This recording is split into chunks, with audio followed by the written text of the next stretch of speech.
Haleluya. Selamat sore ibu-ibu. Tidak terasa ya, saya berdiri di sini rasanya asing sekali. Karena saya sudah meninggalkan ibadah wanita selama 5 tahun setengah. 4 tahun saya merawat suami saya, 1,5 tahun kemudian suami saya meninggal dan mau ibadah wanita kena corona. Jadi saya 5 tahun setengah saya tidak ada di kaum wanita. Saya banyak yang lupa. Mungkin nanti kalau saya lupa biar singer-singer saya ini yang mengingatkan saya. Puji nama Tuhan. Mari kita angkat satu pujian. Tuhan Yesus setia. Haleluya.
Tuhan Yesus yang setia, pada saat sore hari ini kami kembali mengucap syukur kepadamu Tuhan.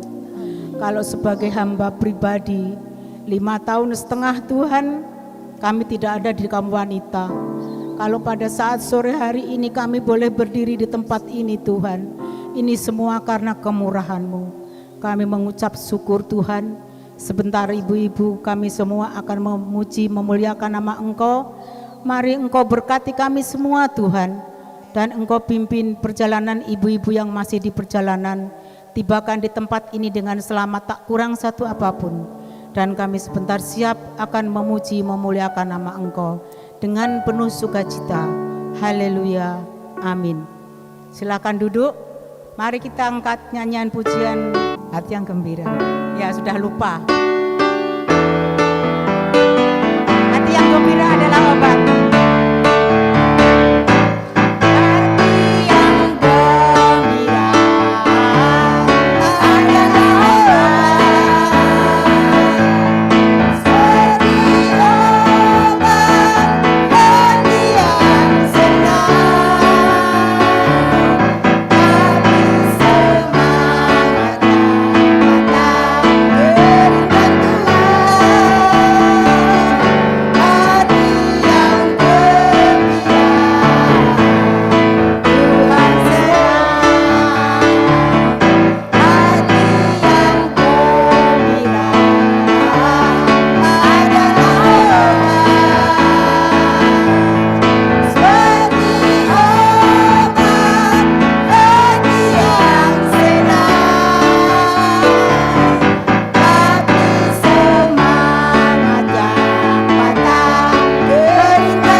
mempersiapkan hati kita untuk diisi oleh firman-Nya.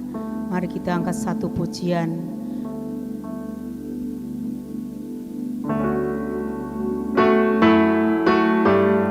Hanya ku bisa lari kepada Yesus.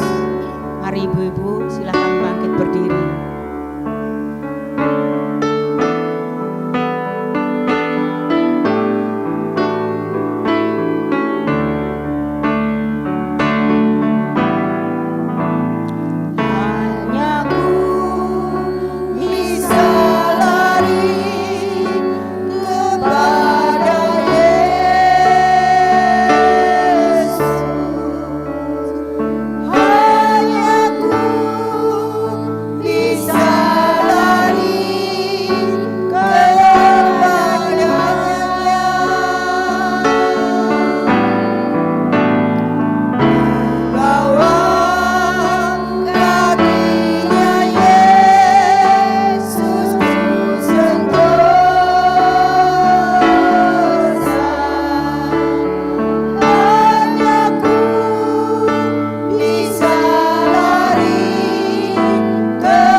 Selanjutnya kami serahkan kepada hamba-Nya yang hendak memberikan firman Tuhan.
Benar ya Tuhan, bahwa hanya ke kaki-Mu saja kami boleh berlari ya Tuhan.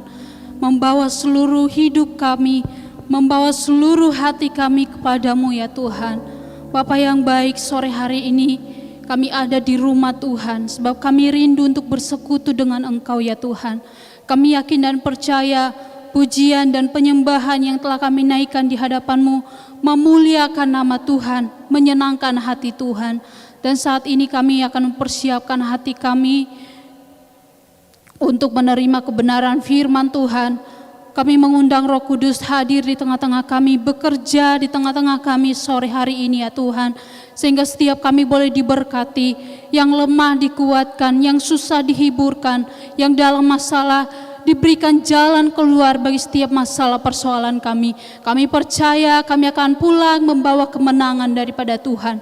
Dan hamba-Mu yang akan menyampaikan firman-Mu ya Tuhan, urapi hamba-Mu manusia biasa, oleh sebab itu hamba butuh urapan daripada Tuhan. Kami percaya Roh Kudus akan bekerja di tengah-tengah kami sore hari ini. Dan kami luaskan Roh Kudus bekerja di dalam setiap hati kami ya Tuhan. Kami siapkan hati kami buka telinga kami untuk mendengar firman-Mu. Di dalam nama Tuhan Yesus Kristus, kami berdoa dan mengucap syukur. Haleluya. Amin. Puji nama Tuhan. Silakan duduk ibu-ibu yang dikasihi oleh Tuhan. Pertama sekali saya mengucap syukur kepada Tuhan kalau kita boleh bertemu sore hari ini semua karena kemurahan Tuhan. Dan terima kasih juga buat Ketua Pelwap serta Bapak Ibu Gembala yang mempercayakan saya kembali untuk menyampaikan kebenaran firman Tuhan bagi kita sore hari ini. Puji nama Tuhan, ibu-ibu yang dikasihi oleh Tuhan. Kita akan melihat kebenaran firman Tuhan sore hari ini dengan tema hidup di akhir zaman. Kita akan melihat ayatnya dalam 2 Timotius pasal yang ke-3. Kita akan buka sama-sama ayat ini. 2 Timotius pasal 3 mulai ayat yang pertama.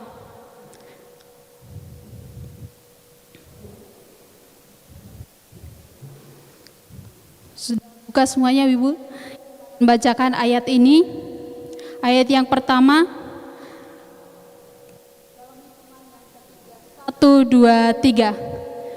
Ketahuilah bahwa pada hari-hari terakhir akan masa yang sukar. Baik, sampai di situ saja, nanti kita lanjutkan dalam ayat berikutnya. Di sini dikatakan, ketahuilah bahwa pada hari-hari terakhir akan datang masa yang sukar. Di sini dikatakan dalam kata yang pertama, ketahuilah. Kalau dalam terjemahan lama di sana dikatakan perhatikanlah. Berarti ini menandakan sesuatu hal yang penting yang harus kita perhatikan, yang harus benar-benar kita perhatikan. Dan di kalimat selanjutnya dikatakan bahwa pada hari-hari terakhir ini menunjuk kepada kedatangan Yesus kedua kali, artinya akhir zaman, di akhir zaman. Kalau dalam terjemahan lama juga dikatakan pada akhir zaman, dan kalimat selanjutnya dikatakan akan datang masa yang sukar, Ibu-ibu yang dikasihi oleh Tuhan, kalau kita melihat bahwa kehidupan kita akhir-akhir ini banyak sekali hal-hal yang sulit kita hadapi, banyak orang yang mengalami kesusahan. Tetapi ini bukanlah akhir segalanya, masih akan ada banyak lagi kesusahan, bahkan lebih lagi dari apa yang dialami sekarang ini. Bukan untuk menakut-nakuti, tetapi ini adalah nubuatan firman Tuhan. Kalau kita lihat dalam Ibrani pasal yang ke-12,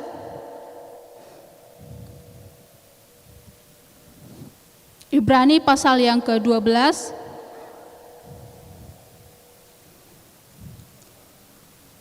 ayat yang ke-26 sampai 28.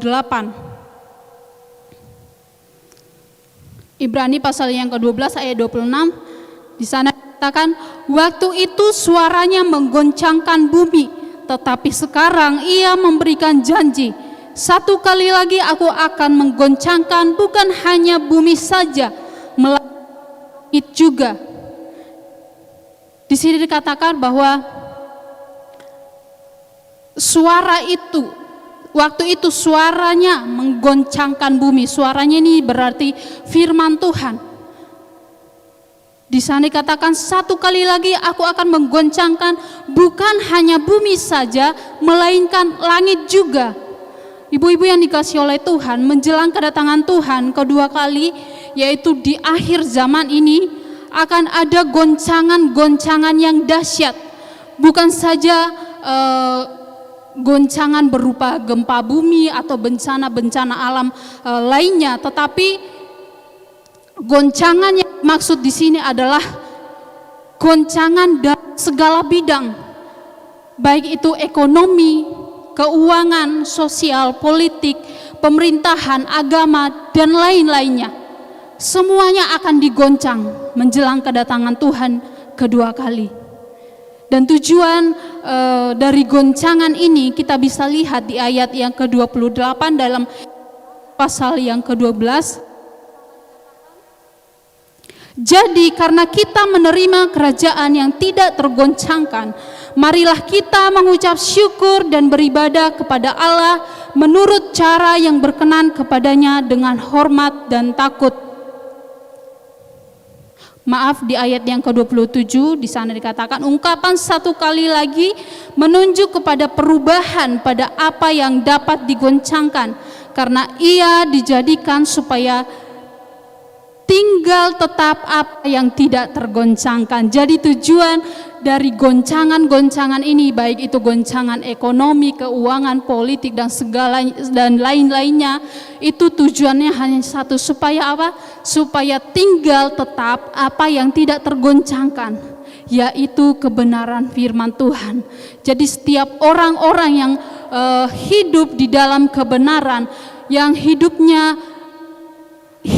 sungguh-sungguh di dalam Tuhan, yang tinggal tetap di dalam Tuhan, itulah orang-orang yang tidak akan tergoncangkan, dan itulah yang akan tinggal tetap di hadapan Tuhan di dalam menghadapi goncangan-goncangan menjelang kedatangan Tuhan kedua kali. Dan masa sukar ini bahkan sudah ditulis dalam kitab Wahyu. Apa saja yang akan terjadi di akhir zaman kita akan lihat. Di sini ada 7 meterai. Yang pertama itu ketika meterai pertama dibuka, maka kuasa Roh Kudus yang bekerja dalam gereja Tuhan untuk memberitakan Injil.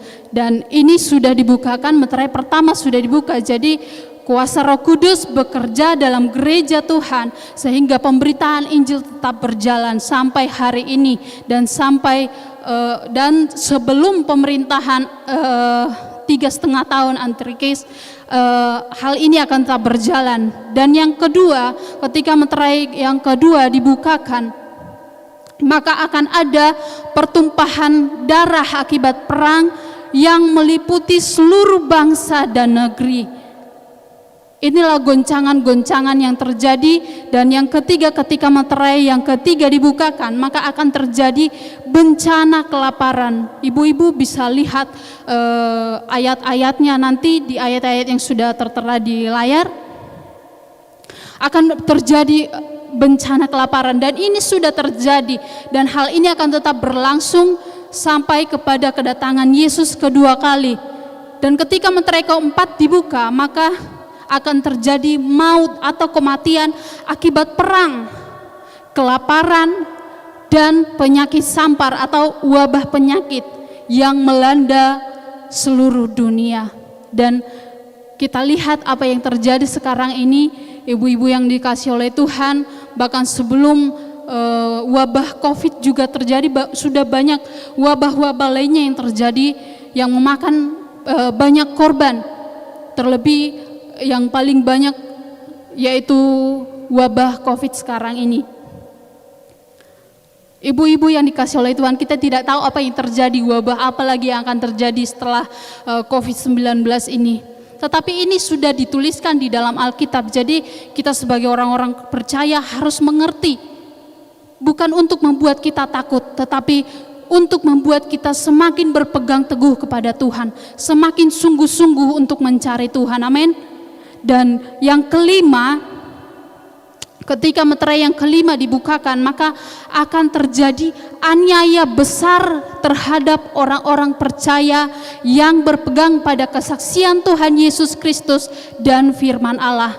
Ayatnya bisa dibuka nanti di rumah, ibu-ibu boleh mencatatnya dalam Wahyu, bahwa akan terjadi satu saat nanti akan terjadi aniaya besar-besaran kepada orang-orang yang percaya kepada Tuhan, kepada pengikut-pengikut Kristus. Sekali lagi ini bukan untuk menakut-nakuti kita ya sebagai orang percaya, tetapi untuk membuat kita semakin teguh berpegang kepada Tuhan. Itulah masa-masa kesukaran yang akan kita hadapi menjelang kedatangan Yesus kedua kali. Dan ketika meterai yang ketujuh dibukakan, maka di sanalah terjadi pernikahan Kristus sebagai mempelai laki-laki dan gereja sempurna sebagai mempelai perempuan. Kita berdoa supaya kita juga ada di sana, amin.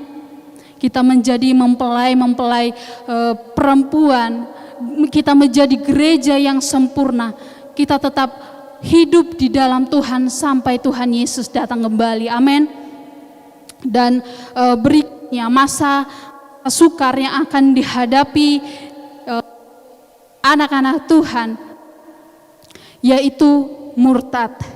Jadi sebelum Yesus datang kedua kali akan ada namanya murtad. Kita bisa baca ayatnya dalam 2 Tesalonika pasal yang kedua ayat 3 dan 4. Di sana dikatakan, janganlah kamu memberi dirimu disesatkan oleh orang dengan cara yang bagaimanapun juga, sebab sebelum hari itu haruslah datang dahulu murtad, dan haruslah dinyatakan dahulu manusia durhaka yang harus binasa, yaitu lawan yang meninggikan diri di atas segala yang disebut atau yang disembah sebagai Allah. Bahkan ia duduk di bait Allah dan mau menyatakan diri sebagai Allah. Dalam kalimat yang berwarna kuning di sana dikatakan sebelum hari itu, yaitu sebelum hari kedatangan Yesus kedua kali, haruslah datang dahulu murtad. Jadi menjelang kedatangan Yesus kedua kali akan terjadi murtad. Ibu-ibu yang dikasihi oleh Tuhan, kalau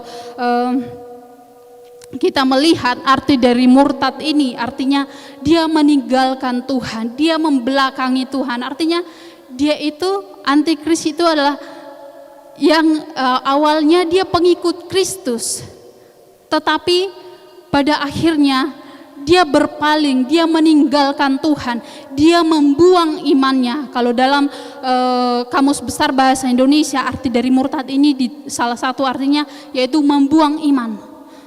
Jadi apa yang dipercayai sebelumnya, dia percaya kepada Yesus sebelumnya, dia buang imannya. Dalam Wahyu pasal yang ke-8 kita akan lihat Wahyu pasal yang ke-8 ayat yang ke-10 sampai 11.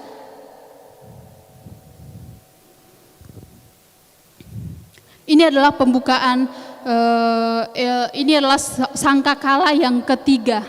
Jadi sangkakala pertama sampai yang ketiga orang-orang percaya minyak. Ini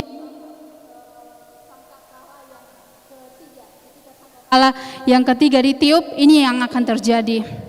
Ayat yang ke-10, ayat yang ketiga meniup sangkakalanya dan jatuhlah dari langit sebuah bintang besar menyala-nyala seperti obor, dan ia menimpa sepertiga dari sungai-sungai dan mata-mata air. Di sini dikatakan bahwa nanti akan ada sebuah bintang besar akan jatuh dan nyalanya itu seperti obor, dia menyala-nyala seperti obor. Ibu-ibu yang dikasih oleh Tuhan, yang dimaksud di sini bukan berarti benda langit ya, tetapi bintang yang dimaksud di sini berbicara tentang hamba Tuhan. Ibu buka dalam Wahyu pasal yang pertama ayat yang ke-20, di sana ada ditulis bahwa bintang diibaratkan sebagai gembala jemaat atau hamba Tuhan. Menjelang kedatangan Yesus kedua kali, seorang hamba Tuhan akan jatuh. Wah, ibu-ibu yang dikasih oleh Tuhan, kalau kita bayangkan ya, hamba Tuhan saja bisa jatuh. Kita lihat di sini dikatakan nyalanya seperti obor, dia menyala-nyala seperti obor.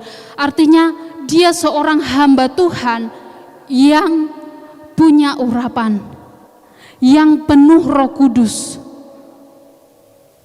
Wah, dia seorang hamba Tuhan yang luar biasa, dia seorang hamba Tuhan yang dihormati, yang dikenal, yang disegani, tetapi pada akhirnya jatuh.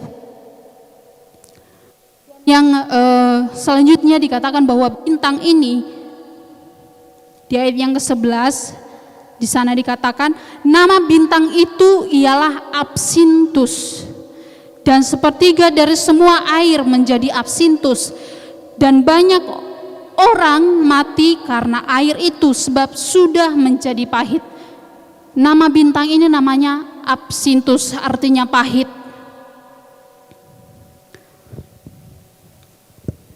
Dan dikatakan bahwa bintang ini akan menimpa sepertiga dari sungai-sungai dan mata-mata air.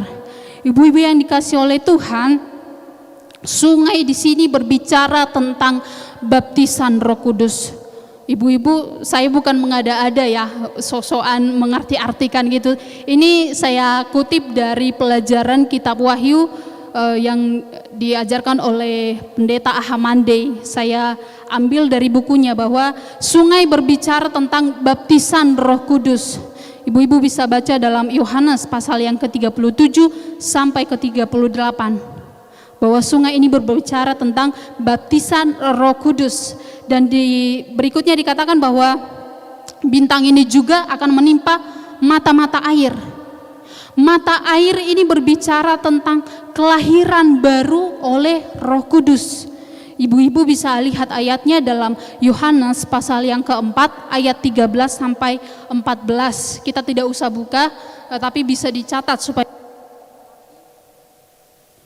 bintang besar itu yang bernama Absintus yang artinya pahit. Bintang itu jatuh menimpa sepertiga dari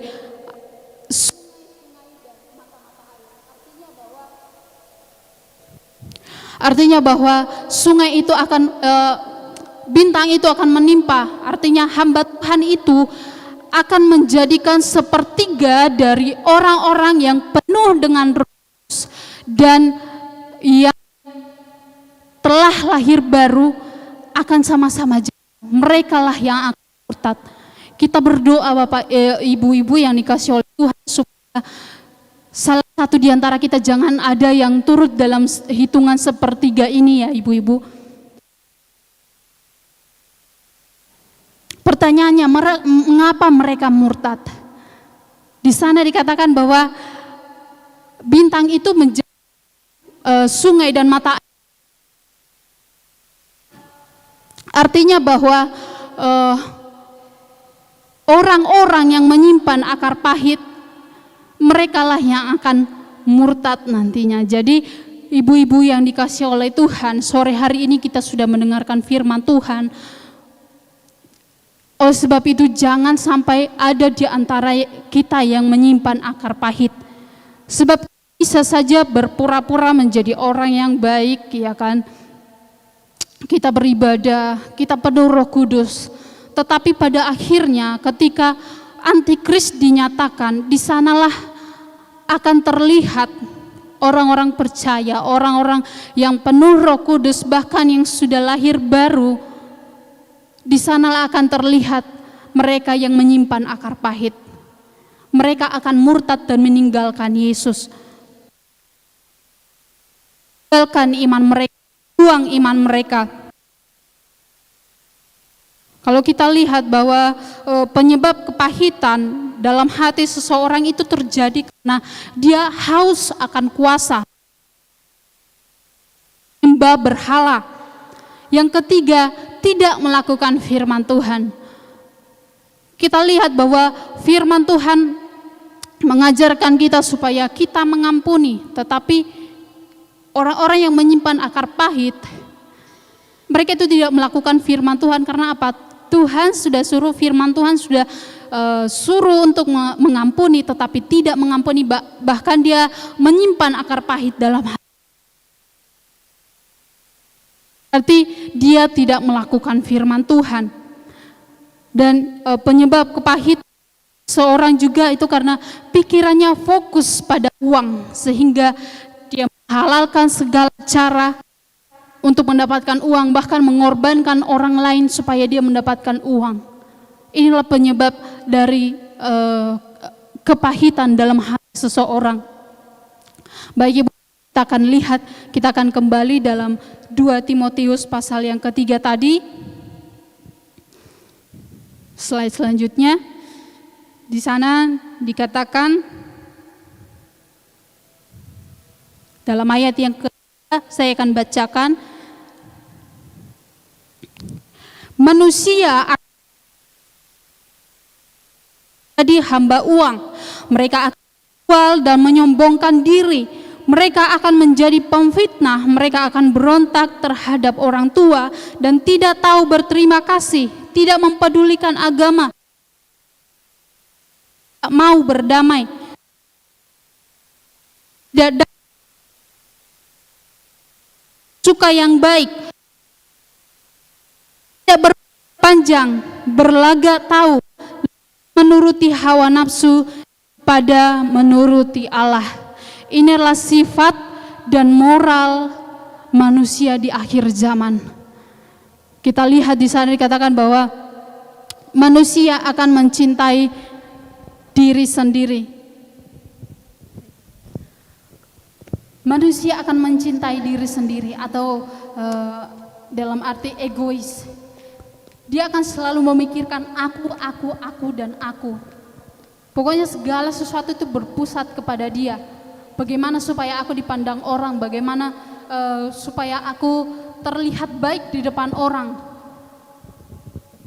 Dia tidak akan memikirkan orang lain. Dikatakan juga hamba uang. Wah, kalau ini kita lihat banyak ya ibu-ibu yang dikasih oleh Tuhan. Bahkan hamba Tuhan pun bisa menjadi hamba uang. Segala sesuatu pelayanannya dikaitkan dengan uang. Saya mau melayani kalau ada uang. Wah, bahaya ya ibu-ibu. Bahkan mungkin orang-orang yang bekerja, dia bekerja begitu keras demi uang, dia diperhamba oleh uang sehingga dia tidak memberikan waktunya untuk Tuhan. Inilah yang akan terjadi, inilah sifat-sifat atau moral manusia di akhir zaman. Dan berikutnya dikatakan pembual dan sombong. Pembual itu artinya mengatakan sesuatu yang berlebihan. Dia akan menyombongkan diri. Dan berikutnya tukang fitnah. Wah, hati-hati, biasanya ini yang suka gosip ini banyak fitnah-fitnah di sana ya. Jadi hati-hati ibu-ibu yang dikasih oleh Tuhan. Dan berikutnya berontak terhadap orang tua.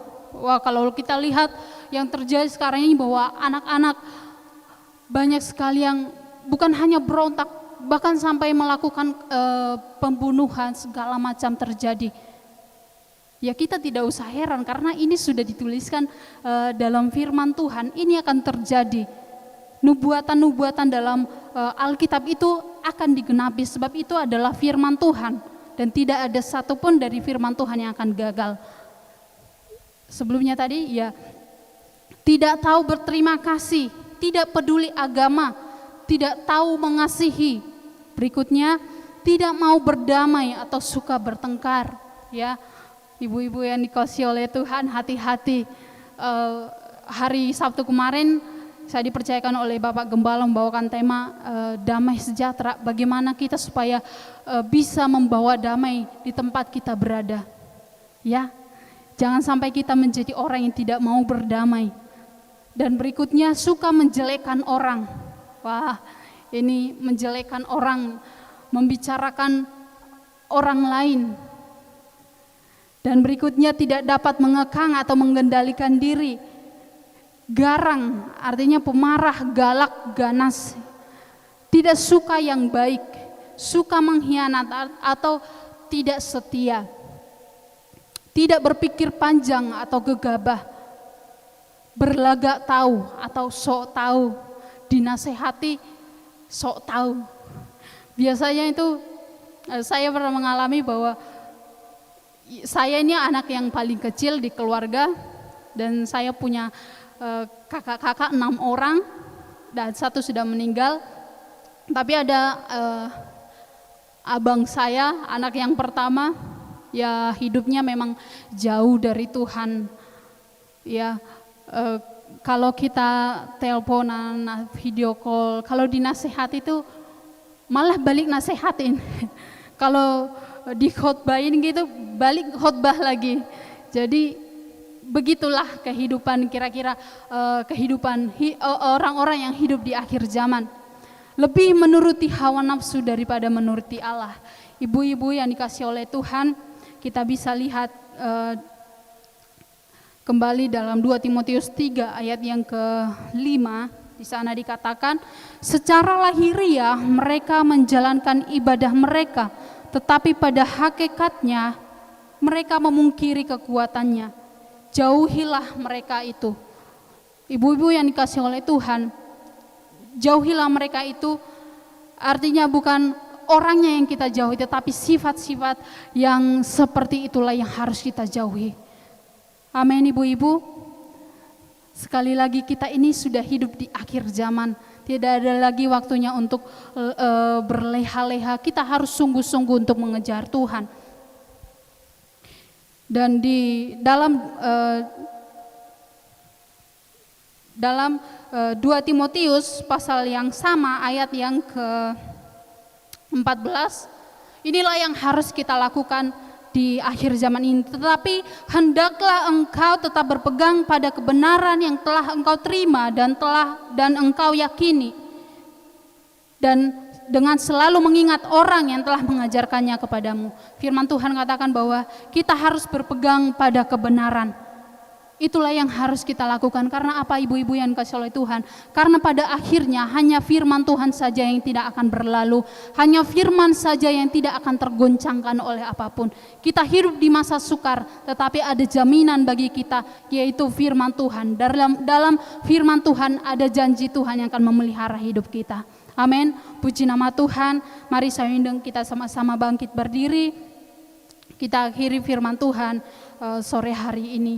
Dan saya mengundang singer untuk maju ke depan. Kita naikkan satu pujian. Zaman sekarang berjagalah.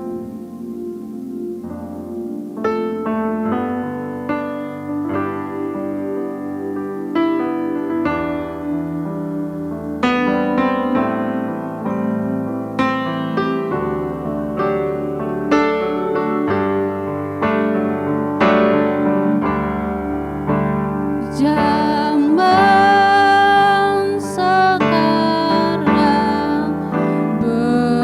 berjagalah, lihat dunia bergelora,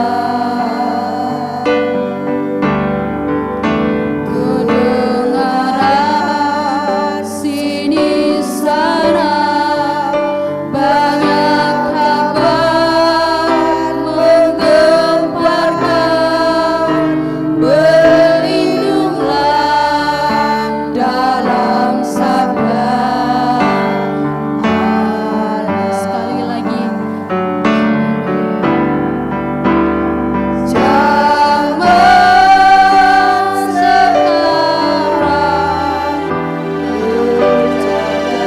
Untuk doa penutup saya serahkan kepada Ibu Gembala.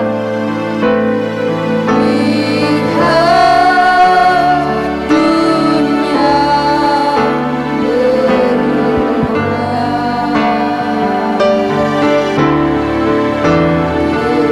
kedengaran sini sana banyak kabar menggemparkan, berlindunglah dalam sabda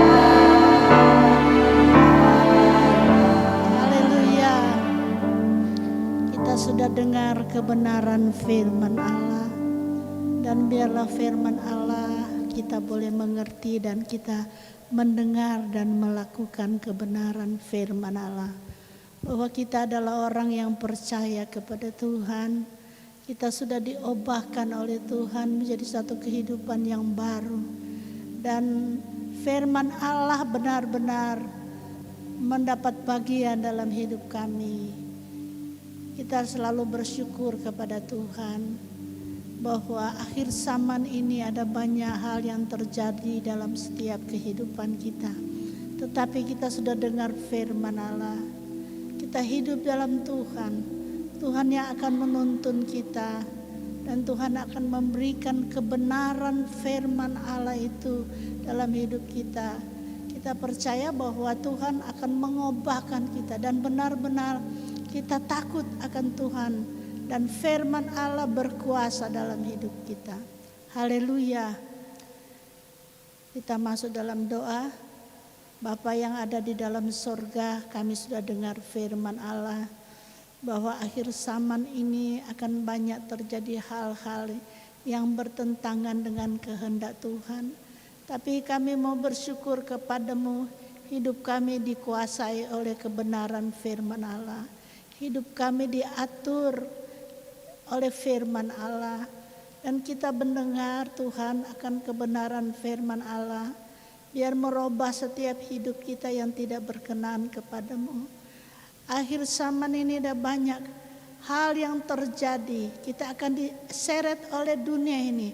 Tetapi biar kita kuat dalam Tuhan. Bapa di sorga, terima kasih. Kami mau kuat dalam Engkau. Biar firman Allah yang mengatur hidup kami. Supaya benar-benar kita hidup benar-benar sesuai dengan kebenaran firman Allah. Betapa menakutkan akhir zaman ini ya Tuhan. Kami akan diseret oleh dunia ini. Tetapi kami Tuhan berterima kasih kami mempunyai kebenaran firman Allah. Tuhan kami dapat memilih mana yang baik, mana yang tidak baik. Karena kami sudah dipisahkan oleh Allah, tidak lagi hidup dalam dunia ini. Tapi kita hidup dipimpin oleh Tuhan. Terima kasih Bapa di sorga. Terima kasih untuk firman Allah Tuhan. Biar benar-benar kami hidup takut akan Engkau. Mengasihi Tuhan lebih dari segala perkara.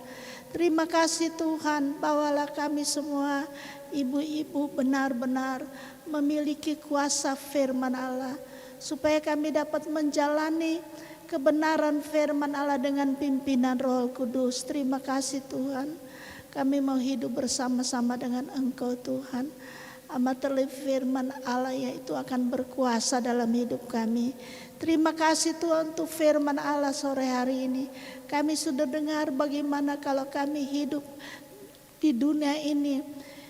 Kami akan mengalami tantangan yang luar biasa. Tapi Tuhan ada dalam hati kami. Firman Allah berkuasa dalam hidup kami. Sehingga kami boleh menjadi ibu-ibu yang kuat dan mengerti kebenaran firman Allah. Kami kuat karena kuasa firman Allah itu yang berkuasa dalam hidup kami. Terima kasih Bapa di sorga. Kami penuh dengan kasih dan anugerah Allah.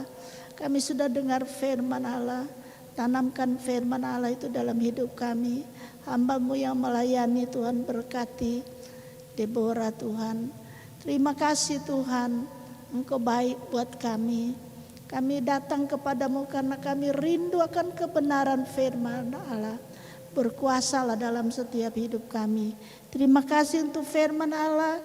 Berkati saudara Deborah yang sudah melayani firman Allah. Kami hanya dapat mengucap syukur kepadamu. Terima kasih Tuhan. Untuk sore hari ini kami sudah berbakti, kami sudah dengar firman Allah. Terpujilah nama Tuhan. Kami kuat karena Tuhan yang ada dalam hati kami. Kami kuat karena firman Allah yang mengatur hidup kami. Dan kami dapat melihat cahaya kebenaran firman Allah menjadi bagian dalam setiap hidup kami. Terima kasih Tuhan untuk firman Allah. Kami mengucap syukur, terima kasih kepadamu untuk sore hari ini. Karena kami sudah dibekali dengan kuasa firman Allah. Terpujilah nama Tuhan, kami mengucap syukur. Dan kami akan akhiri ibadah sore hari ini. Kami mengucap syukur, kami pulang ke rumah kami masing-masing. Membawa berkat, sukacita, damai sejahtera dari Allah. Terima kasih Tuhan, kami akhiri ibadah sore hari ini di dalam nama Tuhan Yesus Kristus. Haleluya, amin.